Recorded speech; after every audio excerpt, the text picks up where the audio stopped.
Hello everyone and welcome back for another video. Today I'm going to flip through my scrapbook that I made from my trip to the west coast of America, mainly covering California and Las Vegas. I had a few days in LA before starting an escorted tour around California and Vegas. So we started in LA and then we went to Vegas, Death Valley, Mammoth Lakes, Yosemite, Modesto, San Francisco, Monterey, Santa Maria, Santa Barbara, and then back to LA.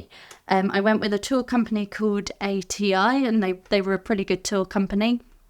And in total we covered 1,154 miles throughout the 8 days of the trip. So yeah, this is my scrapbook. So I picked up these two postcards mainly because California was the main state we stayed in and we spent a lot of time in Los Angeles, so I thought they were a good thing to have on the front page. So we flew with Virgin Atlantic from Heathrow to LA. I really like Virgin Atlantic. I've flown with them a couple of times. I initially booked this trip before COVID hit, and when I booked it I got a really good deal to fly upper class. This trip was designed to take place around my 30th birthday and it got cancelled, but I thought this was kind of like a nice way to treat myself by upgrading myself to upper class. My cousin came with me when I'd rebooked it all. She'd just turned 21 and was looking to do some travelling, so I invited her along and it was nice not to have to go on my own. So yeah, this is us in the airport lounge that you get access to when you fly upper class.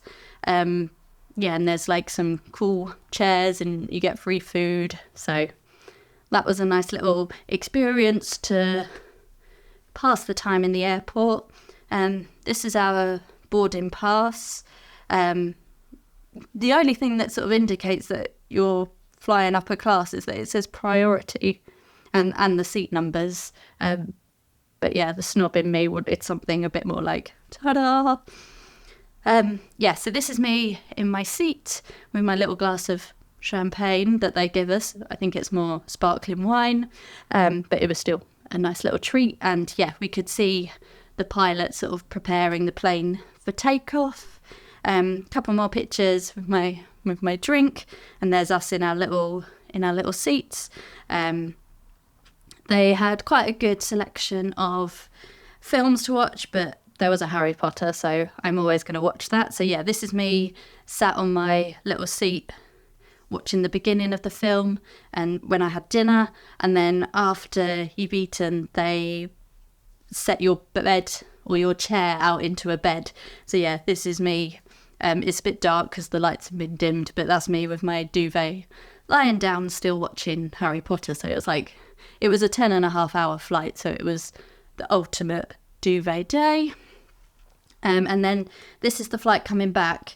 I didn't really get many pictures for that because it was a night flight and we were really tired because it had been a long trip with long exhausting days.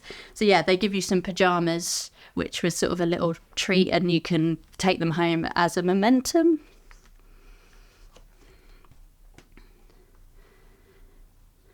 So yeah, our first few days we spent in Los Angeles. I'd been to LA before and really liked it, so was quite happy to go back. When we got there, they were having an extreme heat wave, so it was about 45 degrees, which was a bit annoying because it meant we couldn't really go out and explore because it was too hot. But also it was nice to just have a couple of days to chill by the pool to get over the jet lag and sort of prepare ourselves, because we knew it was going to be a busy trip, so it was nice just to have a couple of days to chill out and relax. But then the temperature did cool down, so we were staying in West Hollywood, so we caught the bus down to Santa Monica. This was one of my favourite places when I'd been before, so I was happy to go back. So this is a little postcard that I picked up, and I like to write a little message to the place that I've been on it. So I put, I still love Santa Monica and would still love to live in that little apartment. When I went there before, there was a little apartment on the beach, which I was just like, I'd love to live there. and I put Venice Beach was a bit weird. There was like people running around hissing, which was a bit concerning. So yeah, I much prefer Santa Monica to Venice Beach. This is a picture of the kind of the start of the pier, a famous sign, and then we've got a picture of the boardwalk, the beach, the ocean, and me with a picture by the pier.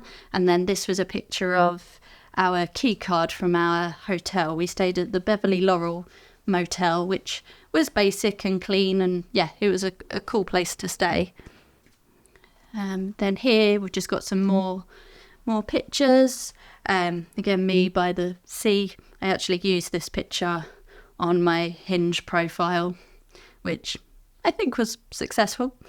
And then we've got the end of Route 66, the sign that's on the pier, and then sort of a picture of the pier standing further away. So then our tour started and we got driven to Vegas, and it was a bit annoying because we didn't arrive until sort of 5-6 o'clock in the evening, and so we kind of just went straight out to explore. So yeah, we just walked up and down a bit of the strip, having a look at the outside of the hotels. So yeah, we passed Excalibur, New York, MGM and Paris, and then we stopped for quite a while at the Bellagio, mainly because it was in the shade. It was so hot there. And yeah, we just watched the fountains for a while, which was really pretty, and we could see Caesar's Palace in the background. We didn't actually go in any of the hotels because it sounds really silly, but we didn't really want to be walking the streets of Vegas at night as two females, which might have been a bit silly, but yeah, so we just wanted to see the outside of the hotels as much as possible and then get back to the hotel.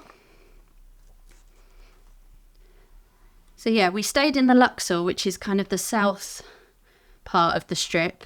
I really like this hotel. I like the Egyptians, so it was cool to stay there, and our room overlooked the big Sphinx. And I liked going up in the elevators because you sort of go diagonally, which was a strange experience. I thought the architecture inside was amazing, and yeah, it was very impressive. The day we were driving to Vegas was actually the day that Queen Elizabeth died. We all found out on the coach. There was about a group of about 15 of us, and 10 of us were Brits, and someone just read out, "Oh, the Queen's died," which was quite an interesting way for us all to bond. But yeah, when we got to Vegas, there were lots of billboards in dedication to her, which was a nice touch. But it was really weird being away from home on such a monumentous occasion of the monarch dying. So yeah, we were texting home, sort of trying to find out what was happening and what was going on. But yeah, I thought that was a really nice touch, as like a tribute to her. The next morning we drove to the Las Vegas sign. I didn't really know what to expect, but it was kind of not a letdown, but it was just a sign and you had to queue up. So behind this there's like a whole queue of people. Yeah, you queue up, you take your photo and then you go. So it's sort of a bit of a tourist attraction really, and not really anything special, but it's a photo you have to get. And then this was the postcard I picked up, sort of a bit more of a close-up of the sign. And I've put, "I'm still not sure if I am overwhelmed, impressed or repulsed by a city that has so much wealth and grandeur, yet so much homelessness too." So Vegas was kind of the place that I wasn't really looking forward to going, just because it looks so hectic, and it was.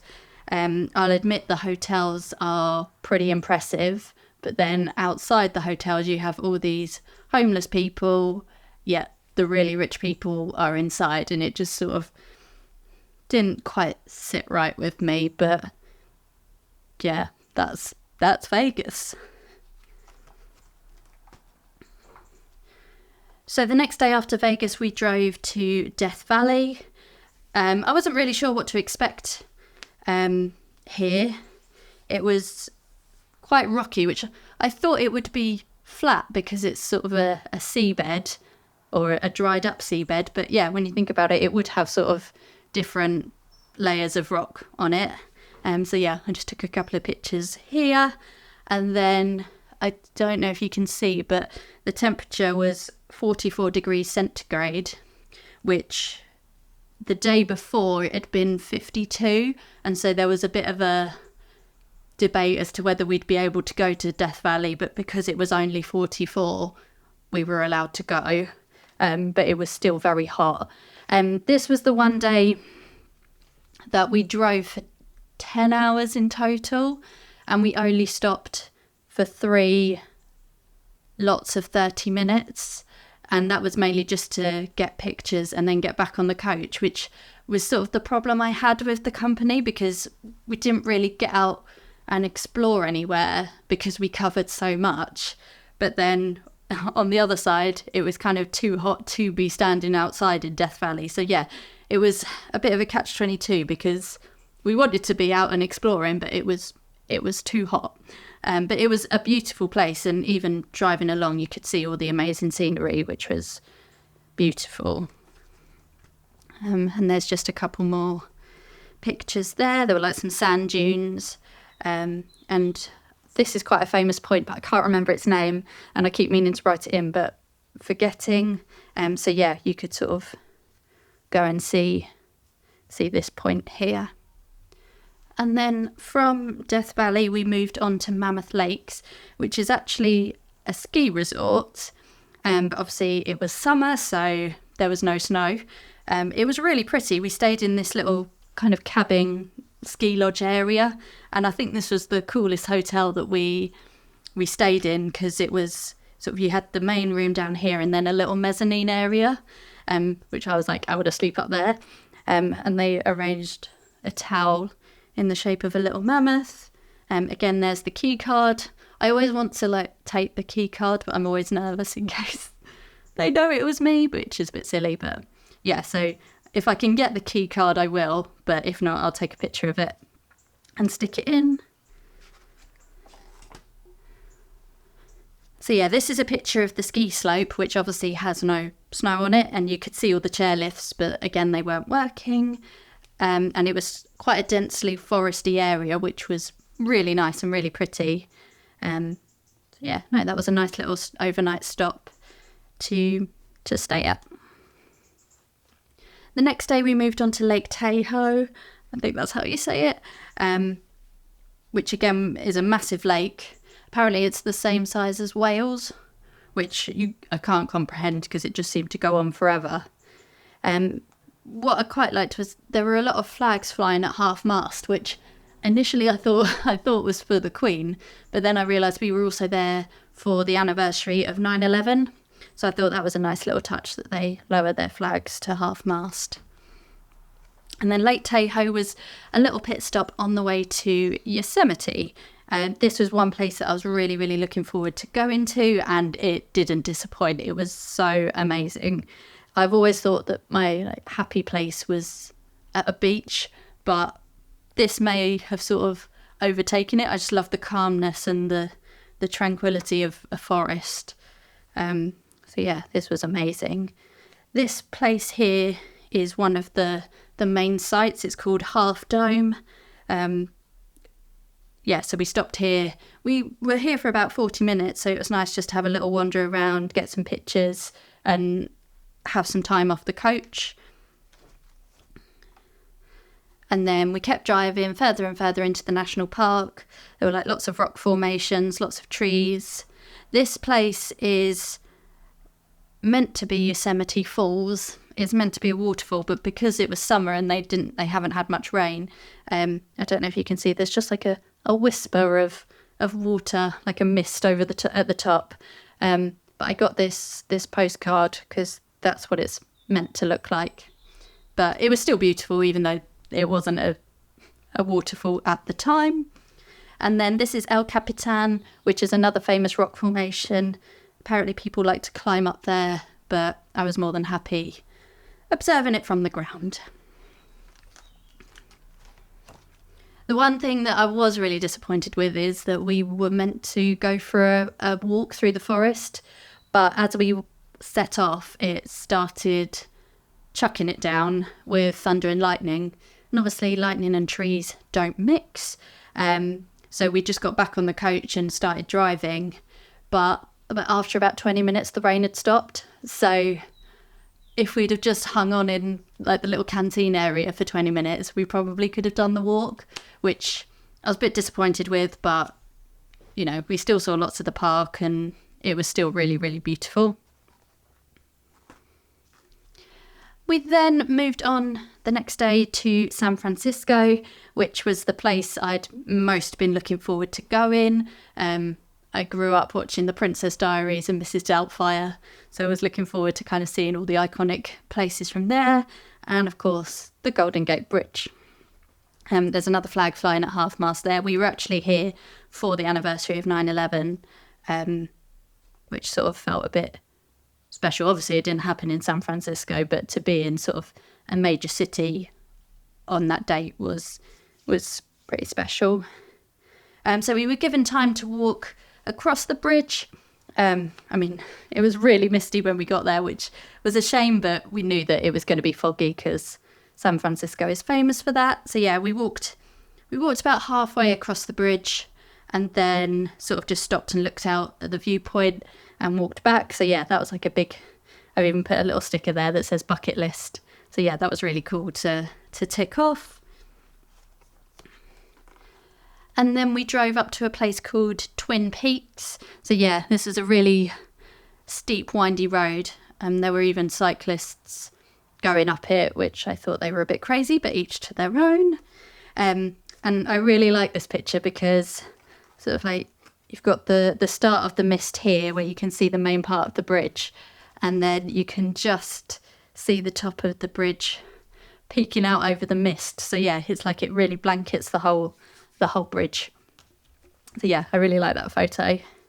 And then we went to just do a bit of souvenir shopping, and there was this sign in one of the shops, see the song "If You're Going to San Francisco." So yeah, I put that in because I really like that. Then in the afternoon we went on a cruise around the bay. The fog was starting to lift at this point, so it was really cool to do this, and this was one of my favourite things. I'm really glad we did this. I just realised this is one of the only pictures of me and my cousin. We were so busy taking pictures of the scenery, we didn't take any pictures with each other, which was a bit silly, but we've got one. So yeah, we started our bay cruise, which was a little bit windy. I wish I bought a hair tie that day, and it was a bit cold, but it was still a really good experience, and the sun just broke through the cloud as we went under the bridge, which was really cool. And then I just stuck my little ticket in there. Yeah, and it's actually got the date 9/11 there, which is pretty cool. And then on the way back so we went completely under the bridge, turned around, and then started coming back, and then we did like a lap around Alcatraz.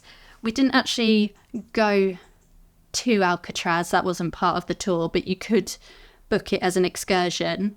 But because we didn't know how much time we were going to have in San Francisco, we didn't book a tour, and then by the time we got there it had all sold out, which I'm not that disappointed, but it would have been cool to have a look around. But we got to see it from the outside, which was pretty cool. And then there's a little postcard I picked up. It's got kind of all the famous landmarks of San Francisco.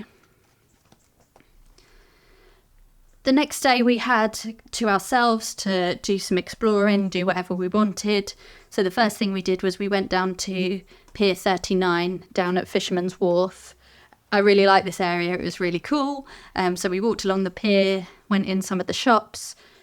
Even though it was September, they already had a Christmas shop set up, so of course we had to go in there, and I just picked up a little cable car tree decoration and for a little momentum.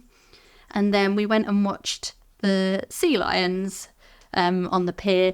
They didn't really do much, but it was cool to watch them blazing in the sun.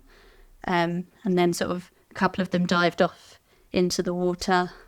But yeah, we just sat there for about half an hour, sort of soaking it in and watching them. We then started hiking up all the streets, which I think we did the wrong way. We went down to the bottom first and then walked up. We should have done it the other way around, but we'll learn for next time. And we went to Lombard Street, which is one of the most famous streets in San Francisco because it's really crooked.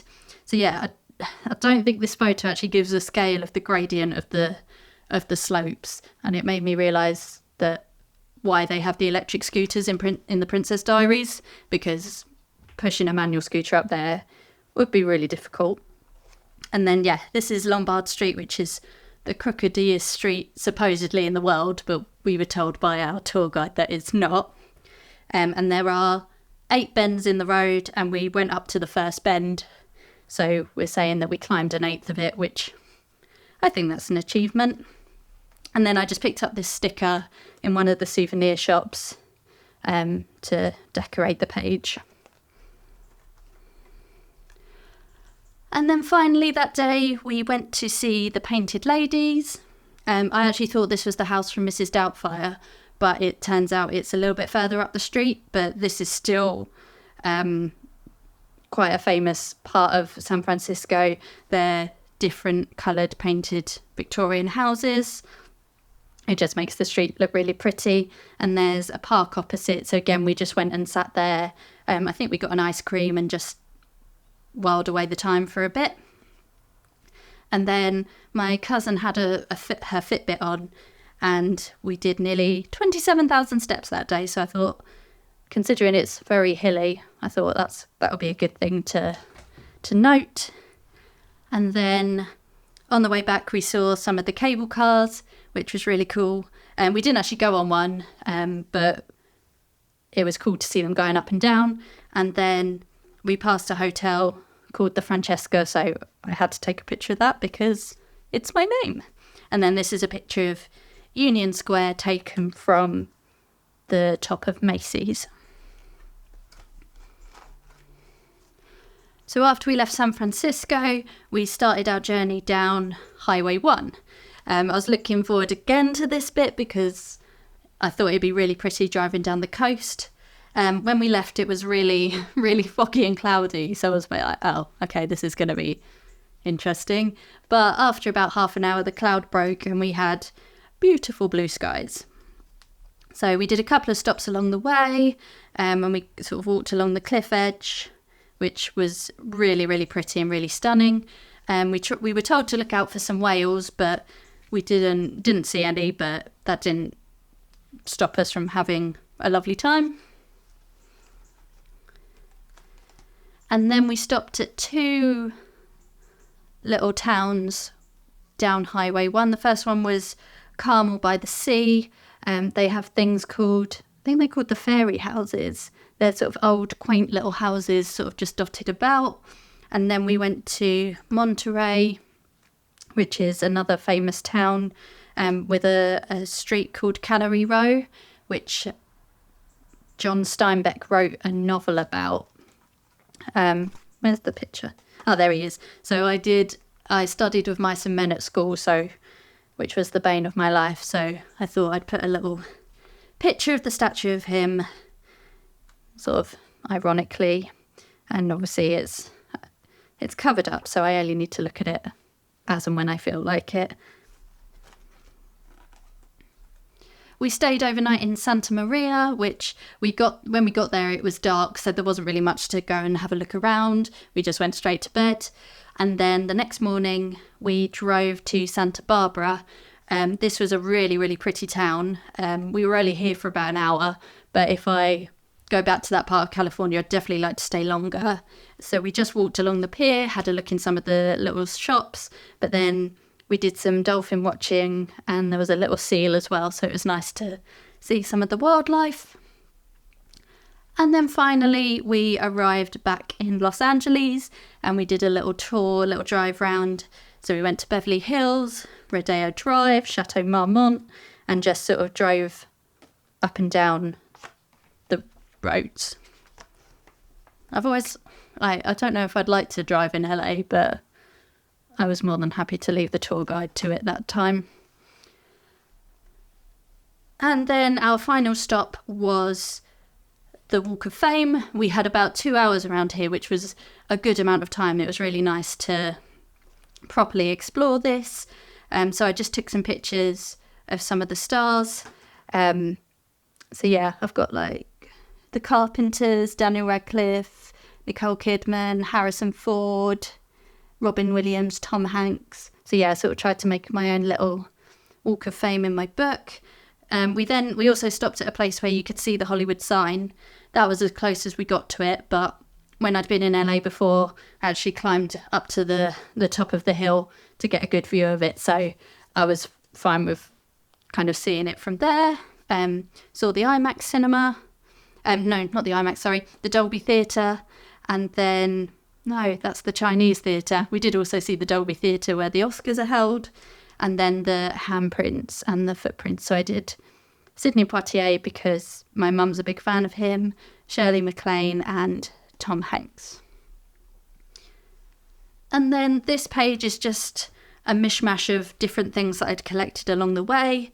This is a group photo of some people who were on our tour. We were waiting to go to the airport at the same time, so we had a little group photo. This is from a bag that I got at the Santa Monica Pier, so I just cut it up and stuck it in. Same with a Trader Joe's bag and a Target receipt. And then we went to In-N-Out Burger, which I was a bit disappointed with. It didn't quite live up to my expectations, but it was still yummy. And then in here, I've got a box from Sprinkles Cupcakes, which I absolutely love, and I could have had one every day, but I restrained myself. And then a part of the bag from the Cheesecake Factory. And then on our flight home, I was just starting to feel a bit kind of meh. I thought it was sort of exhaustion from the trip and sort of not relief to be going home, but sort of the release of going home. So yeah, I was starting to feel a bit under the weather. And then I got home and still wasn't feeling right. So I took a COVID test and it was positive. So I just stuck that in as a little souvenir. That I bought some other lovely souvenirs home, but I also bought COVID home and gave it to my family because caring is sharing. So yeah, that's the end of the scrapbook. It was a really good trip. We saw lots of amazing places. And it's definitely sort of made me want to go back and explore it more at a slower pace. So yeah, I'd look into doing a fly drive holiday next time where you can sort of make your own schedule. But yeah, overall loved all the places we saw and it was a really good trip, COVID aside. So thank you for watching and I'll be back soon with another flip through of another trip. Thank you for watching. Bye.